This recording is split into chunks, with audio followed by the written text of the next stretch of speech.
Hello everyone, स्वागत है आप सभी का आपके अपने यूट्यूब चैनल में जिसका नाम है बायोलॉजी कॉन्सेप्ट और मैं हूं सुरभि माथुर। और बच्चों, आज हम लोग डिस्कस करेंगे प्लांट किंगडम चैप्टर से बहुत इंपॉर्टेंट पीवाईक्यूज। तो आइए शुरू करते हैं अपना आज का ये लेक्चर। सबसे पहला क्वेश्चन है, read the following statement and choose the set of correct statements in the members of Phaeophyceae. यहाँ पर फियोफाइसी से रिलेटेड आपको 5 स्टेटमेंट दिए गए हैं, आपको उनमें से सही स्टेटमेंट्स का ग्रुप चुनना है। पहला स्टेटमेंट कहता है asexual reproduction occurs usually by biflagellated zoospores. बिल्कुल सही है, फियोफाइसी के मेंबर में एसेक्सुअल रिप्रोडक्शन बाइफ्लैजिलेटेड ज़ूस्पोर्स के थ्रू होता है। ऑप्शन बी कहता है sexual reproduction is by oogamous method only. बच्चों, ये सही नहीं है, वो भी हो सकता है, आइसो भी हो सकता है और एनआइसो भी हो सकता है। तो इसीलिए ऑप्शन बी जहां पर भी आपको दिख रहा है तो ये बिल्कुल गलत है, ये सही नहीं है। ऑप्शन सी कहता है stored food is in the form of carbohydrate which is either mannitol और लैमिनेरिस। बिल्कुल सही है, फियोफाइसी के मेंबर्स में जो रिजर्व फूड मटेरियल होता है वो मैनिटोल या लैमिनेरिन होता है। तो ऑप्शन सी सही है। The major pigments found are chlorophyll a, c, carotenoids and xanthophyll. बिल्कुल सही। जो फियोफाइसी के मेंबर होते हैं वो होते हैं ब्राउन कलर के, तो उनका ब्राउन कलर होने का कारण उसमें मिलने वाला पिगमेंट क्लोरोफिल सी और ज़ैंथोफिल और कैरोटिनॉइड्स है। तो ये भी बिल्कुल सही है। फिर ऑप्शन ई कहता है vegetative cells have a cellulosic wall usually covered on the outside bye gelatinous coating of Elgin. ये बिल्कुल सही है, ये इंपॉर्टेंट भी है क्योंकि एल्जिन जो होता है ये सेलुलोजिक, जो अंदर की जो वॉल होती है वो सेलुलोज की बनी होती है और बाहर जो कोटिंग होती है वो होती है एल्जिन की। तो ये ऑप्शन भी सही है। तो आपका इसका मतलब हुआ ए, सी, डी और ई, यानी कि ये हमें आपको मिल रहा है ऑप्शन सी में। तो इसका सही आंसर जो होगा वो होगा ऑप्शन सी, जहाँ पे ए, सी, डी और ई लिखा हुआ है। नेक्स्ट क्वेश्चन पर मूव करते हैं। Hydrocolloid कैराजिनिन is obtained from. बच्चों, सबसे पहले तो मतलब समझो कि हाइड्रोकोलाइड का मतलब क्या होता है। हाइड्रोकोलाइड हम बोलते हैं वाटर होल्डिंग सब्सटेंस को, ऐसे सब्सटेंस जिनमें की वाटर होल्डिंग कैपेसिटी होती है। और कैराजिन जैसे ही आता है वैसे ही आप याद कर लो कि ये जो ऑब्टेन होता है कैराजिनन, ये एक पॉलीसेकेराइड है और ये ऑब्टेन होता है हमें रेड एल्गी से, और रेड एल्गी को हम रखते हैं रोडोफाइसी में। तो इसलिए इसका सही जवाब होगा ऑप्शन बी, रोडोफाइसी। हाँ, अब एक बात ध्यान से सुनो मेरी, कि अगर यहाँ पे कैराजिन के साथ साथ अगर लिखा होता है इसमें एल्जिन भी, तो फिर हम इसमें फियोफाइसी और रोडोफाइसी पे टिक करते हैं, लेकिन चूंकि यहाँ केवल कैराजिन लिखा हुआ है इसीलिए हम ऑप्शन बी को सही करेंगे। अब आते हैं नेक्स्ट क्वेश्चन पर। Question number 3, which of the following is incorrectly match. कौन सा इसमें इनकरेक्टली मैच है? ऑप्शन ए है यूलोथ्रिक्स मैनिटोल। कितनी बढ़िया बात है, हमें पहले ही ऑप्शन में सारा आंसर मिल गया। बच्चों, यूलोथ्रिक्स बिलोंग करता है ग्रीन एल्गी को, और ग्रीन एल्गी यानी कि क्लोरोफाइसी के मेंबर, उसमें रिजर्व फूड मटेरियल होता है स्टार्च। यहाँ पे लिखा हुआ है मैनिटोल, और मैनिटोल रिजर्व फूड मटेरियल होता है ब्राउन एल्गी का। तो इसलिए जो ऑप्शन ए है वो मिसमैच्ड है। बाकी सारे ऑप्शंस भी एक बार मैं आपको बता देती हूँ। पोरफायरा बच्चों रेड एल्गी होती है, और रेड एल्गी में रिजर्व फूड मटेरियल होता है फ्लोरिडियन स्टार्च। तो ये बिल्कुल सही है। वॉलवॉक्स ग्रीन एल्गी है, इसमें रिजर्व फूड मटेरियल स्टार्च होता है। और ऑप्शन डी में एक्टोकार्पस फ्यूकोजेंथिन। बच्चों, फ्यूकोजेंथिन पिगमेंट है जो ब्राउन एल्गी का कैरेक्टरिस्टिक फीचर होता है। तो ये भी बिल्कुल सही है। तो यहाँ जो मिसमैच्ड वाली चीज है, इनकरेक्टली मैच्ड वाली चीज है, वो हमें मिल रही है ऑप्शन ए में, यूलोथ्रिक्स मैनिटोल। नेक्स्ट क्वेश्चन पर मूव करते हैं। Phycoerythrin is the major pigment in. बच्चों, फाइकोएरिथ्रिन जो मेजर पिगमेंट होता है वो रेड एल्गी का होता है, जो आती है रोडोफाइसी में। तो option A is the right answer. Next question आता है question number 5, floridean starch has structure similar to. बच्चों, एनसीईआरटी को बहुत अच्छे से पढ़ के जाना, ये एग्जैक्टली लाइन उठाई गई है एनसीईआरटी में से।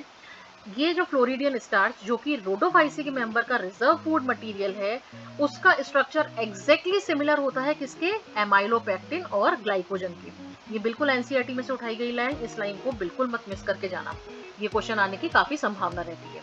क्वेश्चन नंबर 6 पे मूव करते हैं। Which one of the following is wrongly matched? Gemma cups मार्केशिया में। बिल्कुल सही है, ये बिल्कुल सही है। गैमा कप मैं आपको बताती हूँ। बच्चों, मार्केशिया का जो स्ट्रक्चर होता है, उस मार्केशिया में क्या होता है कि एक तो सरफेस होती है डोर्सल और एक होती है वेंट्रल। अब ये जो मैंने ड्रॉ करी है डोर्सल सरफेस है, ये होती है इसकी मिड रिप। इस मिड रिप पर आपको कुछ कप शेप स्ट्रक्चर दिखेंगे, कुछ इस तरीके के। इस स्ट्रक्चर को हम क्या बोलते हैं? इस स्ट्रक्चर को हम बोलते हैं गैमा कप।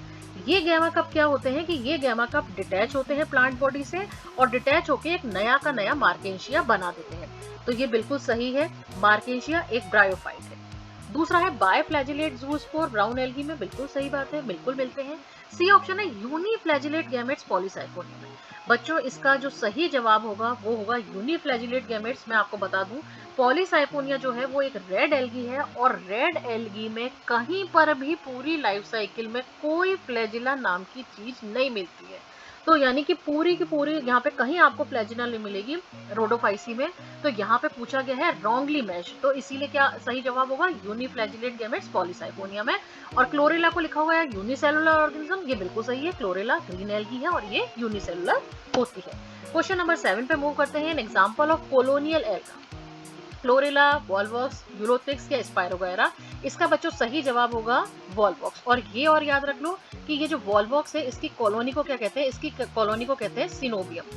Coenobium, coenobium. और माउस से लिख रही हूँ बच्चों, मेरे को आदत नहीं है माउस से लिखने की, तो इसीलिए राइटिंग बहुत ही ज्यादा गंदी आ रही है, लेकिन आप है ना याद रख लो कि क्या है इसका सही है सिनोबियम। जैसे छोटे बच्चे लिखते हैं ठीक उस तरह की राइटिंग आ रही है, सिनोबियम इसका सही जवाब है। ये भी आपको पता होना चाहिए कि वॉलवॉक्स एक कोलोनियल एल्गा है और इसकी कॉलोनी को हम कहते हैं सिनोबियम। नेक्स्ट अपना क्वेश्चन पे मूव करते हैं। Which one of the following statement is wrong, कौन सा स्टेटमेंट रॉन्ग है, और इसको पूछा गया 2016 में नीट में। Algae increase the level of dissolved oxygen in the immediate environment, बिल्कुल सही है। देखो एल्गी जो होती है वो क्या होती है, ग्रीन कलर की होती है, हमें सबको पता है। और ये करती क्या है, ये मॉइस्चर वाले एनवायरनमेंट में मिलती है, पानी में जब मिल रही है करेगी फोटोसिंथेसिस, एनवायरनमेंट से लेगी CO2, बदले में देगी ऑक्सीजन। तो वो ऑक्सीजन इसका इमीडिएट एनवायरनमेंट क्या हुआ, इसका इमीडिएट एनवायरनमेंट हुआ वाटर। तो वहां पे ऑक्सीजन का कंटेंट क्या होगा बेटा, इंक्रीज हो जाएगा। तो हमसे तो पूछा गया रॉन्ग कौन सा है, तो ये तो बिल्कुल सही बात है। दूसरा है Elgin is obtained from red algae, नहीं बच्चा एल्जिन रेड एल्गी से नहीं मिलती है, एल्जिन मिलती है ब्राउन एल्गी से। And carrageen from brown algae, तो इन्होंने उल्टा लिख दिया, कैराजिन जो है वो मिलता है रेड एल्गी से। तो इसने रॉन्ग पूछा है, तो इसलिए मैं बता देती हूँ इसका सही जवाब ऑप्शन बी होगा, लेकिन फिर भी हम सी और डी भी पढ़ेंगे। अगर अगर is obtained from gelidium and gracilaria, ये बिल्कुल सही है, जिलेडियम और ग्रेसिलेरिया दोनों ही रेड एल्गी के अंतर्गत आती है और उससे एक पॉलीसेकेराइड ऑब्टेन होता है, एक जेली लाइक सब्सटेंस ऑब्टेन होता है जिसको हम अगर अगर कहते हैं। तो ये ऑप्शन सही है। Laminaria and Sargassum are used as food, बिल्कुल लैमिनेरिया और सार्गेसम जो है वो ब्राउन एल्गी है और इसको एज अ फूड काम में लिया जाता है। तो option B is the right answer. यहाँ पे ये स्टेटमेंट रॉन्ग है लेकिन आंसर सही है। नेक्स्ट क्वेश्चन पर मूव करते हैं। Question number 9, which one is a wrong statement, archegonia are found in bryophyte, pteridophyte and gymnosperm, बिल्कुल सही है। जो हम एल्गी की बात करते हैं बच्चों, तो एल्गी में तो हमें मिलती है फीमेल सेक्स ऑर्गन oogonia, लेकिन जो ब्रायोफाइट, टेरिडोफाइट और जिम्नोस्पर्म है उसमें हमें आर्किगोनिया मिलती है as a female sex organ. हमसे पूछा गया है यहाँ पे रॉन्ग स्टेटमेंट। अब देखो म्यूकर हैज बायफ्लैजिलेट ज़ूस्पोर, बच्चों ये बिल्कुल रॉन्ग स्टेटमेंट है। क्यों, क्योंकि म्यूकर क्या है, एक फंजाई है और इसमें जो आपको मिलते हैं वो मिलते हैं स्पोरेंजियोस्पोर्स, उसके थ्रू रिप्रोडक्शन होता है। तो वहां पे बायफ्लैजिलेटेड ज़ूस्पोर्स नहीं मिलते हैं आपको। तो option B is the right answer. ये स्टेटमेंट बिल्कुल गलत है। सी ऑप्शन भी मैं पढ़ के बताती हूँ आपको, haploid endosperm is a typical feature of gymnosperm, बिल्कुल सही है। जो जिम्नोस्पर्म में एंडोस्पर्म होता है बच्चों वो हैप्लॉइड होता है, यानी कि एन तरह का होता है ना। अब ये क्यों होता है एन तरह का, क्योंकि ये बिफोर फर्टिलाइजेशन बनता है, तो इसीलिए ये कैसा होता है, हैप्लॉइड होता है। अगर इसकी जगह एंजियोस्पर्म होता तो एंजियोस्पर्म यानी कि जिसमें कि फ्लावरिंग प्लांट जिसमें हम रखते हैं, तो वहां पे कैसा होता है एंडोस्पर्म 3n होता है। ये एक इंपॉर्टेंट पॉइंट है, एंजियोस्पर्म भी आपके सिलेबस में है तो इसलिए याद रखिएगा। 12th में आप लोग पढ़ेंगे भी सही कि वहां पे जो एंडोस्पर्म होता है वो कैसा होता है 3n होता है इन केस ऑफ एंजियोस्पर्म, लेकिन यहाँ हमसे जिम्नोस्पर्म कहा गया तो ये बिल्कुल सही है, वहां पे एंडोस्पर्म हैप्लॉइड तरह का होता है। ऑप्शन डी ब्राउन एल्गी है chlorophyll a, c and fucoxanthin, बिल्कुल सही है, इसी की वजह से ब्राउन एल्गी ब्राउन कलर की होती है। हमसे पूछा गया था रॉन्ग स्टेटमेंट, तो यहाँ पे option B is the right answer. Next पे मूव करते हैं। Question number 10, gamma are present in, gamma किस में प्रेजेंट होते हैं, अभी मैंने आपको बताया था गैमा जो फीचर्स होते हैं किसका, मार्केंशिया, अभी मैंने बना के बताया था ना आपको, कब बना के बताया था, इस तरह का एक मैंने मार्केंशिया का ये डायग्राम बनाया था और यहाँ पे मिडरिप बनाई थी और यहाँ पे एक कप लाइक स्ट्रक्चर बनाया था।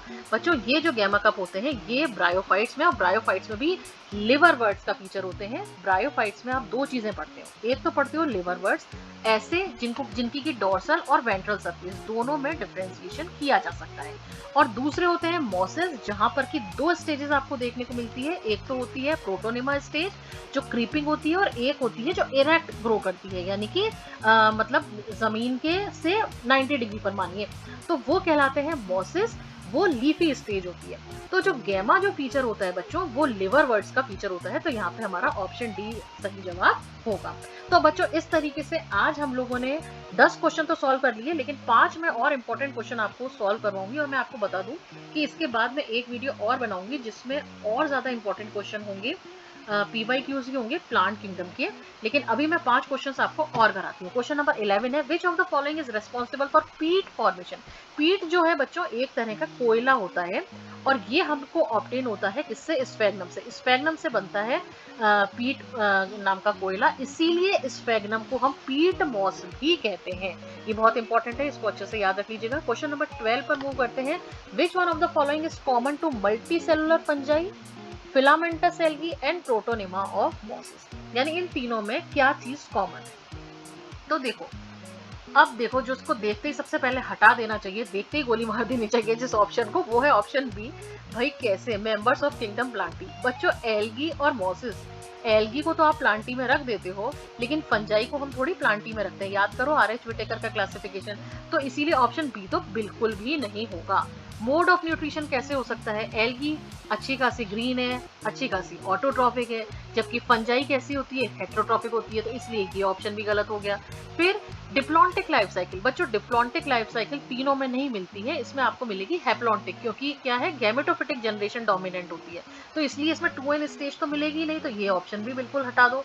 तो बचता क्या है? एक ही ऑप्शन बचा, मल्टीप्लीकेशन बाय फ्रेगमेंटेशन। और फ्रेगमेंटेशन का मतलब होता है कि मान लीजिए कोई एक एल्गी है, सपोज मैंने एक एल्गी ली, कोई सी भी एक एल्गी ली थी जो फिलामेंटस है, तो उसमें क्या होगा कि ये जो फिलामेंट अगर मैं बना रही हूँ, तो इस फिलामेंट का कोई भी एक पोर्शन जो है वो इससे सेपरेट हुआ, और सेपरेट होकर डिवाइड करेगा, रीडिवाइड करेगा, और क्या कर देगा? नया का नया थैलस बना लेगा। तो इसीलिए क्या है कि जो फ्रेगमेंटेशन, इसमें सही जवाब होगा मल्टीप्लीकेशन बाय फ्रेगमेंटेशन। ये आपको मॉसेस में और फंजाई दोनों में देखने को मिलता है। क्वेश्चन नंबर 13 पे मूव करते हैं। The plant body is thalloid in. Plant body thalloid किस में होती है? सबसे पहले वर्ड समझो, थैलोइड होता क्या है? थैलोइड बच्चों हम ऐसी प्लांट बॉडी को बोलते हैं जिसको कि आप root, stem, leaf, flower, fruit, seed में डिफरेंशिएट ना कर सको, वो कहलाता है थैलस या थैलोइड टाइप की प्लांट बॉडी। अब देखो, जो स्फेगनम है वो है एक ब्रायोफाइट। तो स्फेगनम में क्या होगा बेटा? आपको रूट तो नहीं मिलेगी, लेकिन रूट लाइक स्ट्रक्चर, राइजोइड्स मिल जाएंगे, ठीक है। उसी तरीके से इसमें आपको एक लीफी स्टेज भी मिल जाएगी। तो इसकी बॉडी को, प्लांट बॉडी को हम थैलोइड नहीं कह सकते, तो स्फेगनम नहीं हो सकता। साल्विनिया जो है वो साल्विनिया टेरिडोफाइट है। तो टेरिडोफाइट में तो आपको पता है कि प्लांट बॉडी में रूट, स्टेम, लीफ दिख रहे थे, तो ये भी नहीं हो सकता। फ्यूनेरिया जो है बच्चों वो एक मॉस है, इसमें भी स्फेगनम की तरह ही क्या होगा? आपको एक इसमें लीफी स्टेज और जो प्रोटोनिमा स्टेज है वो दिख सकती है, वो दिखती है, दिख सकती नहीं, दिखती है। लेकिन जो मार्केशिया है उसमें क्या होती है? प्लांट बॉडी बिल्कुल थैलोइड, जो बिल्कुल जमीन से, सबस्ट्रेटम से चिपके रहते हैं, और जिसमें आप डोर्सल और वेंट्रल सरफेस में डिफरेंशिएशन कर सकते हो, लेकिन रूट, स्टेम, लीफ एग्जैक्टली नहीं दिखेगी। फिर कह रही हूँ कि स्फेगनम और फ्यूनेरिया भी ब्रायोफाइट हैं, लेकिन यहाँ पे रूट ना होके रूट लाइक स्ट्रक्चर दिखेंगे, स्टेम ना होके स्टेम लाइक स्ट्रक्चर दिखेगा, और लीफ दिखेगी। इसीलिए हम स्फेगनम और फ्यूनेरिया पे टिक नहीं करेंगे। हमारा सही जवाब होगा ऑप्शन सी, मार्केशिया। क्वेश्चन नंबर 14 पे मूव करते हैं। Examine the given figure below and select the right option giving all the 4 parts, first, second, third, fourth correctly identify. और इसको पूछा गया है 2011। अब देखो, यहाँ पे ये वाला जो डायग्राम है बच्चों, ये है मार्केशिया।